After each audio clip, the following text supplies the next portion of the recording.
September 12th, 2024. Hello, everybody. New season, long time no see. It's me, DJ Smeardog, here on Degenerates Unite Weekly. I'm here with the man, the legend, the myth, the 2022 Degenerates Unite champion. It's Jeremy. We're back. It has been a long time, Jeremy. Very long. 3 years removed. How are you feeling? I am feeling fresh. I'm feeling rejuvenated. It's a new league. It's a new team. New faces, new places. Yeah. Absolutely. Rookies. Yep. Whole new class this year. Yep. A new league member. Oh my God! Yes, family. Greek family has Now, why don't joined. you say that name out loud, sir? I know how to say it. It's Evstathios. Okay. Or Stath for Staff? Stath, Like a staff? like a stat, like a wizard with a lisp. A staff. Okay. That's my staff. Like a staph infection? Yeah. Okay. Yeah, exactly. So feel free to make fun of his name, say it's not like a normal American name, it's stupid. But yes, there are some big things that have happened in this league in the last year. The first thing that comes to mind is big shout out to Amy for winning her first championship last year, 2023 champion. Shout out to Amy, but She slayed. She did. Queen Slade. And not only did this win, propel her to the peak of Degenerates Unite, but it also opened my eyes. All my life, I've been thinking, like, with my big man mind and my small to medium-sized man penis, that the one gender in the world that's going to rule the world, that's going to press the button to send the nukes to North Korea, is going to be a man's finger. Obviously. But with Amy winning the league, it has really opened my eyes that there's not one gender, but there's now two genders out there in the world. And I am now consider myself an ally of the ladies and the babes out there. I think there's like an infinite number of genders, I would say. I'm not sure about that. I know there's two for sure, but we'll, one thing at a time here, but we'd have to change some things with the podcast. And, the first thing that came to mind when I had this revelation was the Bro Down Showdown. Oh my God, that makes my stomach turn just saying that out loud. It's not inclusive. It's not. It's not who we are anymore. I try to put myself in Amy's shoes when she joined the league, however long ago, and I'm like, listening to the podcast every week, Bro Down Showdown, and she's just like, what is this? This is not how I want to feel. So, effective immediately, we have decided to cancel the Bro Down Showdown, and that we are now proud to introduce the all-inclusive They Them Mayhem.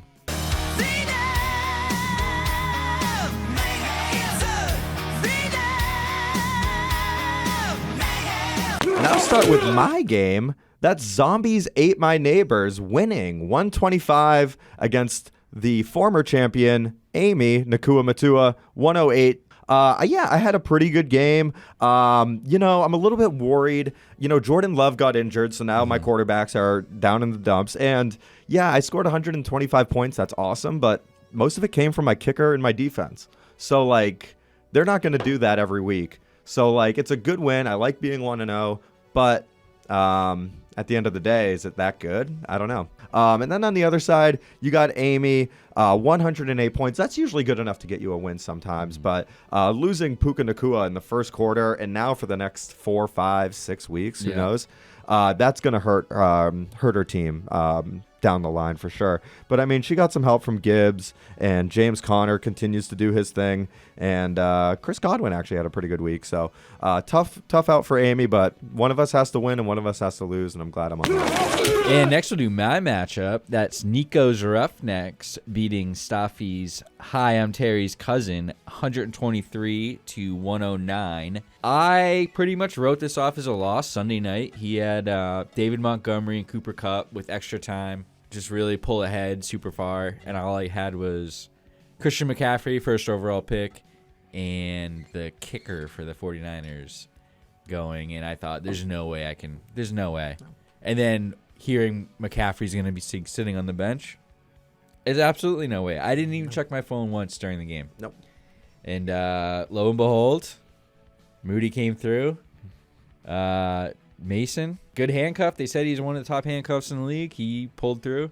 Great for you for drafting him. Yeah. I mean, that's just good foresight from you. I mean, I feel like with you taking a pick like McCaffrey, you gotta. You would think. All right, next we got Tyreek 40-yard dash cam, great name, losing to Dicker. Topical. I barely knew her, 101 to 92. Ryan coming out the gates. Patrick Mahomes, decent. Mike Evans, the man just keeps defeating won't Father go Time. away. He's just like super consistent. It's insane. He's like a bad cough. Kyron Williams fell into the end zone, and Ramondre Stevenson. Shout out to the Patriots real quick. Going into Cincinnati, getting that win, that's impressive. And a big part of that was Ramondre just running really well. It's something he didn't show like really that much last year. But he was the yards after contact were pretty off the charts for him this last week. He's gonna get so many touches, I think, with this offense. And then on the other side, you have Ian, Tyreek 40-yard dash cam, Tyreek Hill, 80-yard touchdown. Outside of that, he didn't go too crazy. Obviously, he got arrested before the game. That was kind of neat. Kamara came through. ETN. It was a racist arrest. It was, wasn't it? Yeah. There was something behind that arrest, wasn't there?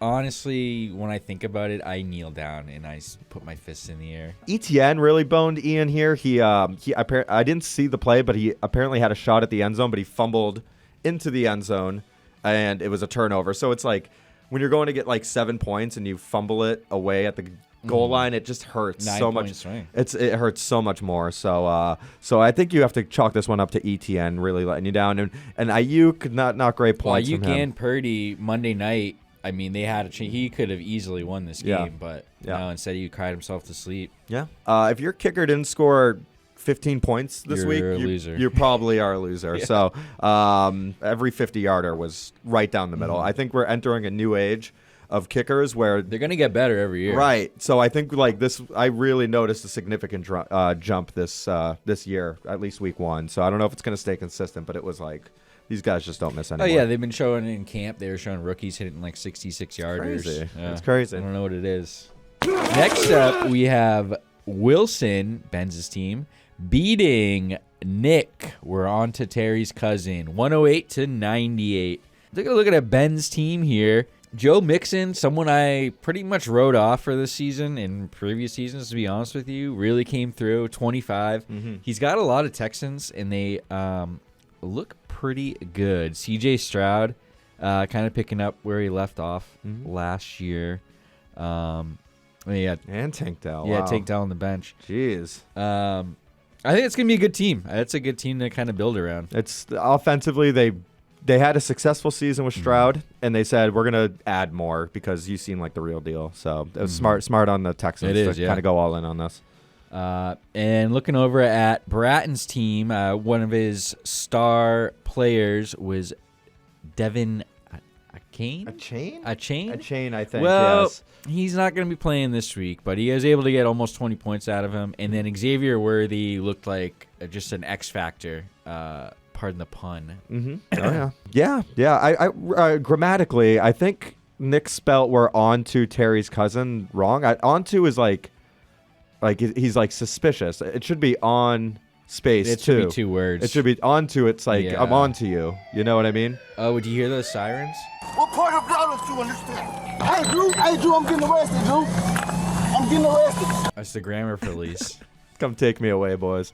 Great game. Built Ford Tough, that's Jason's team, putting a big old whooping on Evan's team. More DJ, less pitching, 113 to 79. This was just a statement game from Jason. He's gotten real sick of us making fun of him over the years for never winning. 113 points. Justin Jefferson found the end zone. Deebo Samuel found the end zone. Kenneth Walker and Aaron Jones. A lot of these guys found the end zone. Even Minnesota defense found the end zone off a really bad Daniel Jones throw. On the other side, Evan's team, really a whole lot of nothing across the board. Pacheco, I think, found the end zone. Jonathan Taylor only got 10 points. And I don't even, kicker got 10 only. just kind of just slop across the board. So unfortunate for Evan, but this is only week 1. You know, people can bounce back. That'll take us to everybody's favorite segment of the week. It is the DUW SVU case of the week. Case of the week. Case of the week. We're not saying rape anymore. No, it's been case for a couple years. But we usually say rape. I almost wanted to bring rape back because it's more it's bringing inclusive. sexy back. It's like it's inclusive to both males and females. They both can get raped. This is true. It's almost like saying, you know, if you can do it, I can do it too. It's sort of It's like like that how Mia like Hamm commercial with Michael Jordan. Not so bad they committed murder. Now I'm a plot in the TV thriller. Case of the week, oh case of the week. On times and for all the world to see. So for this week's case, it was fried rice beating, murdering, and slaying, not in a good way. London Calling 132 to 87. Adam beats T-Mac pretty badly, and Adam got a lot of help from Josh Allen and Saquon Barkley primarily, pretty much combining for almost 65 points. Very impressive from those two. When Saquon gets you 32 points rushing. in Brazil on a Friday night. And he got, Rashee Rice, Derrick Henry didn't look great, but he got in the end zone. And defense and kicker did pretty good. Well, let me just say about Josh Allen. I mean, he was that whole offense. Is it sustainable? I don't think so. Gotcha. Yeah. Yeah. That's what I'm worried The about. man is I diving. I think he's going to be on fire. Like week 7, now Mm-hmm. he's missing 2 games, and then he's going to, come back. Mm-hmm. That's fair. Yeah. Fair. That's fair. It was just so weird for them to just like the opposite of CJ Stroud, basically. They just got rid of everyone. Right. I know Diggs wanted out, but they didn't bring anyone in. This is true. So that was a good outing from AP. Honestly, highest scorer of the week. Very impressive. London Calling, that's Tyler's team. He took Breece Hall, someone I wasn't super high on, honestly. Everyone loved him, but he was his highest score or highest non-quarterback, 15 points. Everyone else kind of stunk. Yeah. Drake London, that offense doesn't look too impressive. You know, the only reason I would want to draft Drake London, though, is if he gets injured, I would change my team name to London Has Fallen. Oh, yeah. Yeah, it's just I right, love that movie. It's just right there for you. So you can take that whether he does bad or gets injured. So enjoy that. That's it for the DUW SVU case of the week. Congratulations to Adam.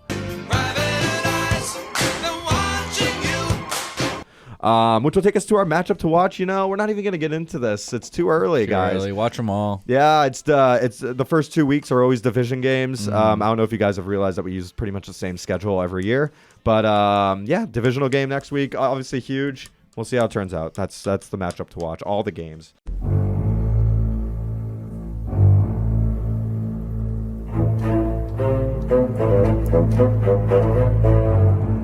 All right, so because this is our comeback episode, I knew we had to make it a big deal. So we went into our bag. We were able to secure one of the biggest, most famous people in the world to come on this little podcast. And without further ado, either you love him or you hate him. He's been in the league for 20 plus years, 7-time Super Bowl winning champion quarterback. And now, after making his debut on Fox Sports, I am blessed to introduce the GOAT, Tom Brady. Thank you for joining us, Tom. Thank you so much.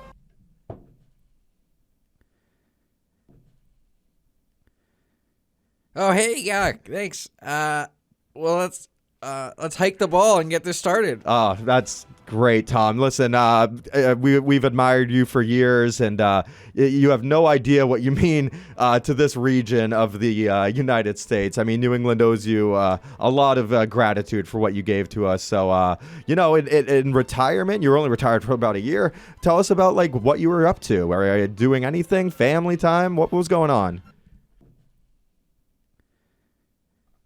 Yeah, a lot of great times in Boston.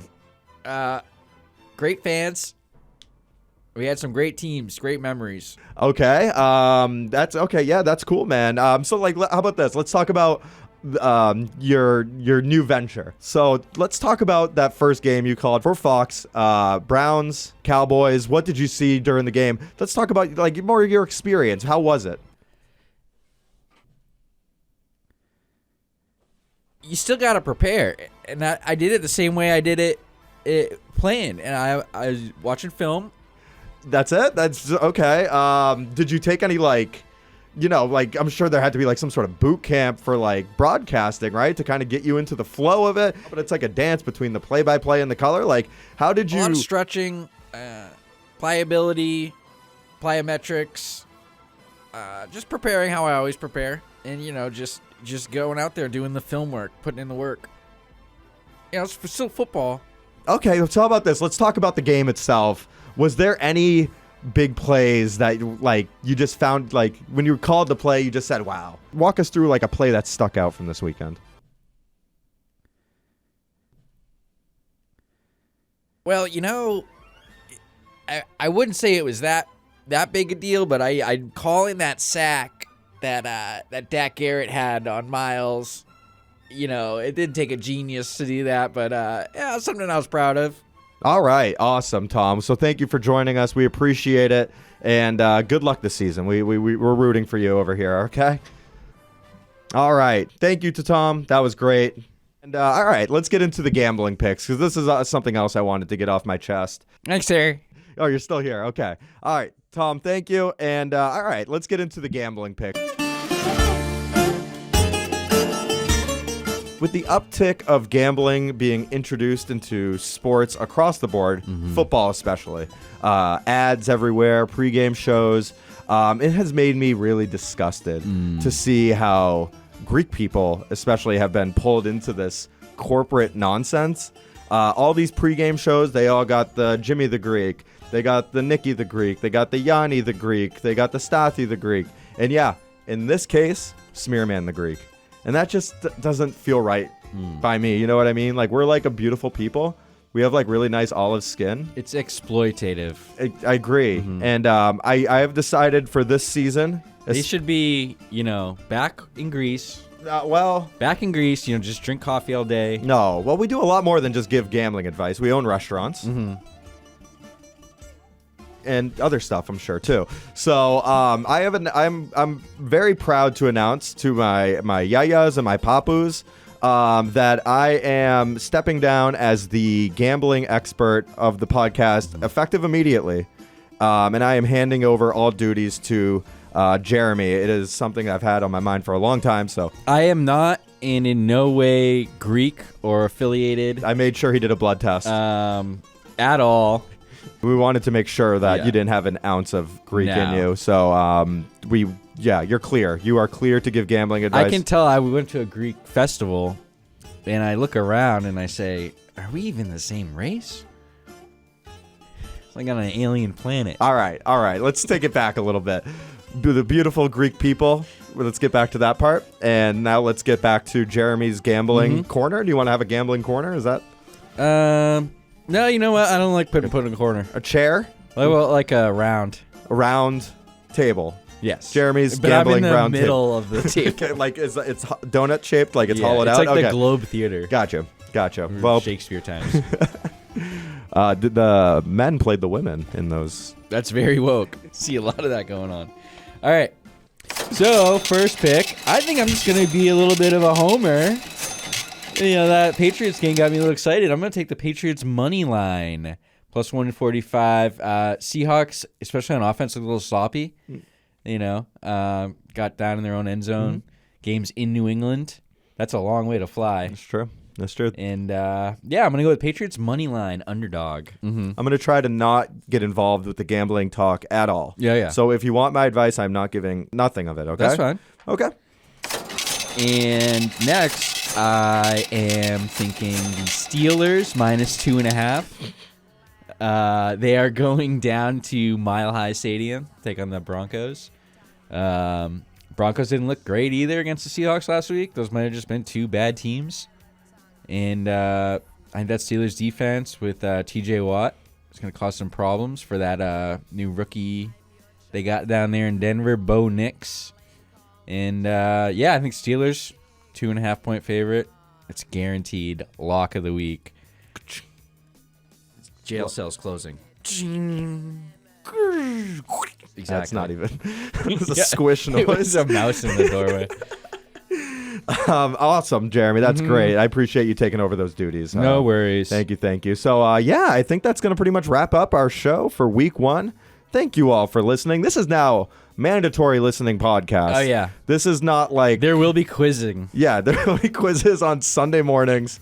And we're not doing this for me and Jeremy. We're doing it for the league. So if you better listen, and if you don't, you're going to get lashes, male or female. And that's woke. Hell yeah.